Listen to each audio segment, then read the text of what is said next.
송기영 교수는 최근 영화가 좀 그래 뭐랄까 좀 최근 걸로 그냥 오고 있었는데 지난주 타이타닉까지 근데 갑자기 거의 70년을 다시 돌아가갖고 1937년 영화를 소개했습니다. 도대체 왜 그랬을까? 송기영 교수님의 오프닝 크레딧 시작합니다. 네, 이제 그 지난번에 우리가 뭡니까? 타이타닉.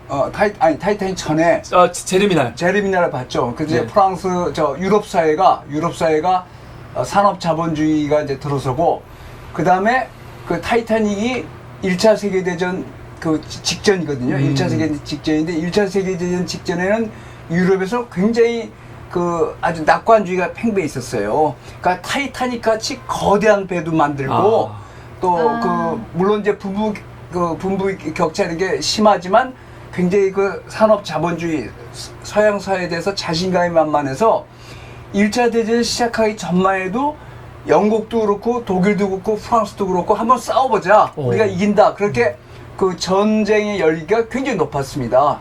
근데 1차 대전이 굉장히 참혹한 전쟁이었고 1차 대전이 서양의 역사에서 굉장히 중요한 게 1차 대전을 기점으로 제가 이제 우리가 그랬잖아요. 그 전에 유럽의 프랑스 혁명 나기 전에는 귀족인이 아니냐 이게 중요했거든요. 귀족인이 아니냐. 그래서 이제 콜럼버스 영화에서 보면 귀족이 막 횡포를 부리고 그러는데 그걸 옆에서 제지를 못하죠. 맞아요. 그리고 그런 사회가 됐었는데 점점 부르주아들이 부상하기 시작했다가 20세기 초, 19세기 말 20세기 초는 산업 자본주의가 되니까 엄청난 재산을 축적하는 록펠러나 카네기나 이런 자본가들이 나오기 시작하는데 그래도 여전히 유럽 사회, 상류 사회는 귀족 중심이었습니다. 근데 1차 세계대전 이후로 그게 깨져요. 왜냐면 우리나라도 그랬지만 6.25 때 제일 먼저 많이 죽은 게 사람 대비 소대장들이에요.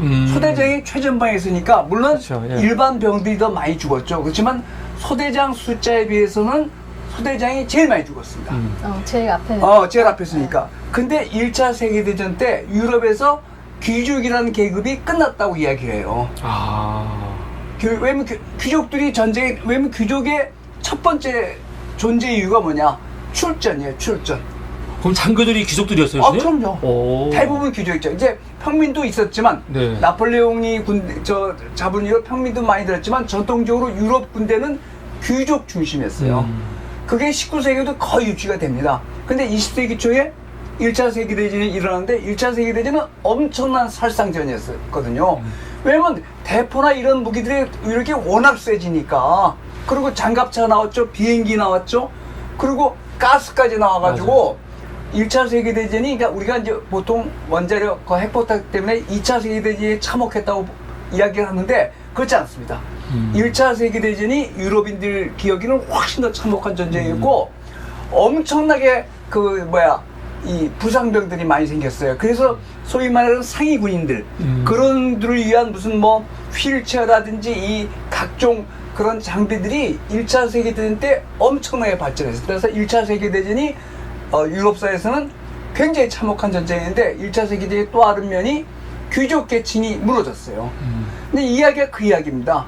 여기 보면 귀족이 이제 장교 수용소를 가는데 수용소 대장이 로젠슈타인이 보일러에는 따로 별도로 취급한다고. 네, 그래서 저 사람들도 왜 장교인데 왜 그러냐 했더니 말을 안 하잖아. 뭐냐? 쟤들하고는 계층이 다르다는 거예요. 그죠. 같은 장교라도. 그래서 보일러가 왜 탈출 안 하냐? 맨 처음에 이야기를 하잖아. 거기 몸 검색을 할 때 이 사람은 나더라 했더니 왜 나한테 그렇게 잘하는데 당신 탈출할 생각을 안 하는데 나한테 약속할 수 있냐? 난 약속한다.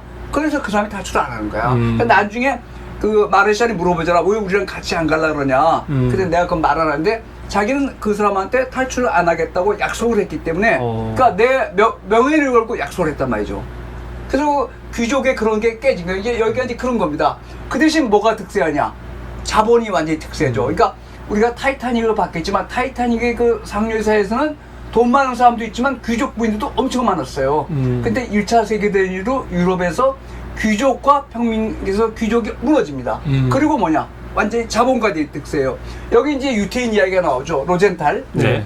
로젠탈 자본가죠. 자본가인데 그런데 이제 이런 이야기가 그리고 이제 보시면 알겠지만 너무 인간적이다. 무슨 포로 수용소가 뭐 무슨 동네 무슨 사랑방 수준이다 뭐 이러는데 1차 세계대전만 해도 어느 정도는 그게 유지됐다는 거죠. 적군에 대해서. 저런 수용소. 저런 수용소에서 그 서양계는 그 무슨 포로 협정, 제네바 포로 협정이나 이런 걸 지켜서 어느 정도 했는데 2차 세계대전부터는 이렇게 깨졌어요. 그리고 장교들끼리는 국적보다는 귀족이냐 아니냐가 중요했는데 1차 세계대전은 뭐야? 국적 이제 중요하죠. 국적도 굉장히 중요하고 그다음에 뭐냐? 부자냐 아니냐 이렇게 갈라지는데 그 1차 세계대전이 거기에 결정적인 역할을 합니다. 그러니까 뭐 1차 세계대전 귀족이 다 죽은 건 아니에요. 그렇지만 1차 세계대전도 서양에서 군대도 그렇고 모든 사회에서 귀족이 주도권을 잡는 사회는 없어집니다. 근데 이제 우리도 그렇죠. 사실 우리도 지금 제가 지난번에 말했지만 1960년대 70년대만 하더라도 반드시 그 자네 어디 출신인가 무슨 시인가 본관이 어디인가 그걸 반드시 물어봤다고. 근데 지금 그거 물어보면 어디 아픈가 그럴 거 아니에요. 뭐 저 사람 어디 아파?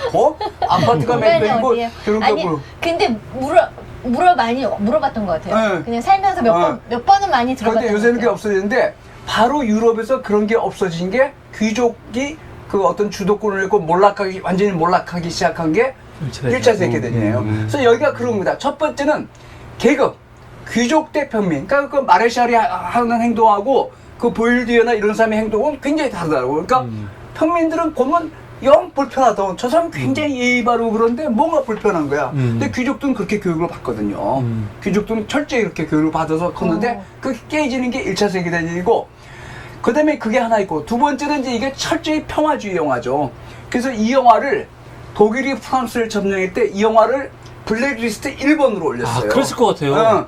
독일이 너무 좋아. 평화주의자에다가 뭐 그리고 여러 가지가 있죠. 그 서로 평화주의자고 국적 이런 걸 따지지 않고 저 독일인이고 프랑스인이 따지지 않고 하여튼 전쟁에서 서로 다치면 치료해주고 그다음에 맨 마지막에 그 독일 여자랑 살게 되고 그거보다 더 중요한 게 마지막 장면이죠. 국경을 건너는데 독일 사람들이 쏘질 않잖아요. 일부러 안 쓴 거죠. 뭐 죽였자 뭐인데 그걸 해서 위대한 환상이라는 거예요. 그러니까 지금 같으면 어림도 예약이죠. 우리가 지금 우크라이나 전쟁하지만 그런 게 어딨어요. 민간인을 뭐고 탁친 대로 죽이고 뭐 지금은 이제 전쟁 양상이 완전히 바뀌었는데 그래서 이 제목이 거대한 환상이라는 영화예요.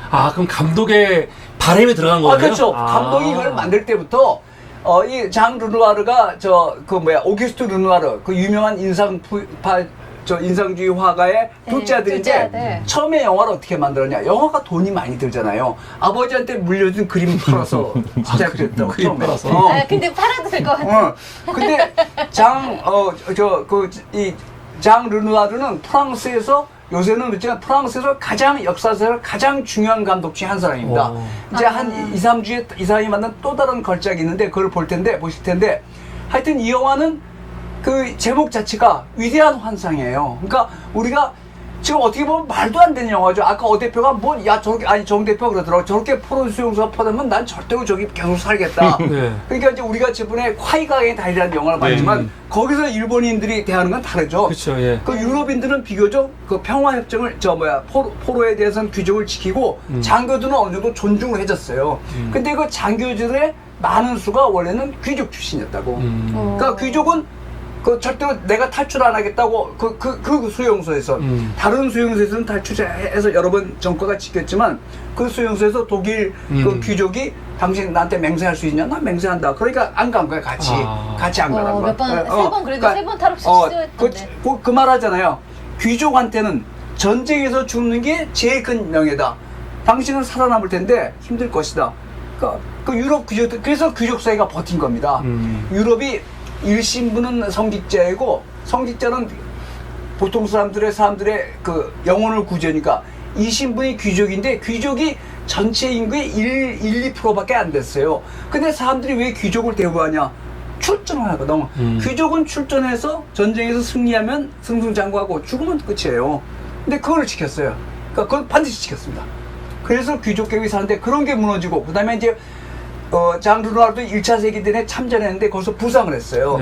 그래가지고 이제 전쟁에 대한 이런 거, 전쟁이 더 이상 있어서는 안 되겠다는 그런 결심으로 만들었기 때문에 우리가 볼 때는 저게 무슨 판타지 영화냐 이런 들 정도로 그런데 사실 이 전쟁이라는 게 참 무서운 거잖아요. 지금 사실 우리는 다행히 6.25 이후로 지금 70년이 전 전쟁이 없어서 너무 큰 다행인데 지금은 전쟁이 일어나면 우리가 좀 러시아가 막 민간인들을 폭격한다 욕을 하지만 뭐 어떻게 해? 우리 할 수 있는 게 아무것도 없어요. 그 러시아인들은 그걸 지지하고 러시아인들 대다수는 푸틴을 지지하고 그러기 때문에 그래서 이제 이런 시대에 한번 같이 보면 이게 그 귀족 계급의 어떤 그 역사적에서 퇴보 그 다음에는 다 자본가들 우리가 알고 있는 사람들도 자본가입니다. 자본가들이고 또 하나는 이 전쟁에 대한 환상. 그래서 이제 이게 철저히 깨지죠. 2차 세계대전이 됐으니까 다 그랬잖아요. 2차 세계는 뭐니까 유태인들을 말살하고 그러니까 여기도 이제 잠깐 그 이야기 나오지만 유태인들을 1차 세계대전 때도 그 이후에도 유럽 사회가 유태인들을 좋아하지 않아요. 네. 거기도 잠깐 이야기 나오잖아. 유태인들 어쩌고 그러는데 하여튼 그래서 환상이라는 거죠. 네? 그래서 이게 제목이 위대한 환상입니다. 그래서 한번 그러니까 영화사에서 되게 이제 우리가 모든 영화가 되게 할리우드가 잡고 있는데 지난번에 우리가 본 타이타닉하고 네. 이 영화는 영화사적 가치가 상대가 안 되죠. 타이타닉은 뭐 제가 이제 그걸 보자는 것은 그때 이제 그 19세기 말 20세기 초에 완전히 자본이 모든 걸 장악하는 물론 그 전에도 다 자본이 장악했지만 다른 게 있었는데 완전히 그런 걸 그리고 이제 제작비 많이 들어서는데 저는 개인적으로 제임스 카메론은 별로 좋은 감독이 아니라고 생각하는데 그런 거 보는데 오늘은 이제 이 장르 누아르의 위대한 환상은 영화사에서 굉장히 중요하게 평가하는 영화입니다. 그래서 어떻게 보면 저는 판타지라고 볼 수 있는데 우리가 이 전쟁의 참상 또 지금 그러잖아요. 완전히 국가별로 나눠서 독일인 그러니까 여기 뭐 독일인 한국 프랑스인 싸우듯이 우리도 뭡니까 일본인 중국이 뭐 서로 완전히 이게 원수가 된 면이 없지 않은데 참 안타까운 일이죠. 그래서 그런 면에서 한번 같이 보시자고 이야기했고 그 서양사의 입장에서 1차 세계대전이 여기는 이제 전쟁 영화는 아니죠. 전쟁이 이제 잠깐 지나가는데 1차 세계대전은 어느 정도 그런 면이 있었다는 거죠. 있었다는 거죠. 있었는데 지금은 이제 그건 완전히 판타지가 돼버렸죠. 판타지. 그래서 뭐 저번에 뭐 크리스마스 때 서로 뭐 노래 부르고 네. 이런 게 1차 세계대전 나온 이야기거든요. 맞아요. 그리고 네. 처음에 1차 세계대전 크니까 독일군이 가스를 공격을 했어요. 가스 공격을 하니까 사람들이 막 맥없이 쓰러지니까 독일군 쪽은 놀래가지고 막 그 상대편 적군을 도와주고 그랬다는 거죠. 근데 지금은 그런 게 어딨어. 지금은 핵도 쓰겠다고 나오는 건데. 그래서 그런 면에서 영화사에서 아마 가장 유명한 뭐 반전 영화라고 별도 있고 평화주의적이고 국제적인 그러니까 어떤 국가 간에 그러니까 국경이 중요한 게 아니다. 에? 국경이 중요한 게 아니다. 이런 거를 한 거로 영화사에 남아있는 영화입니다. 예. 네, 감사합니다. 지금까지 송기영의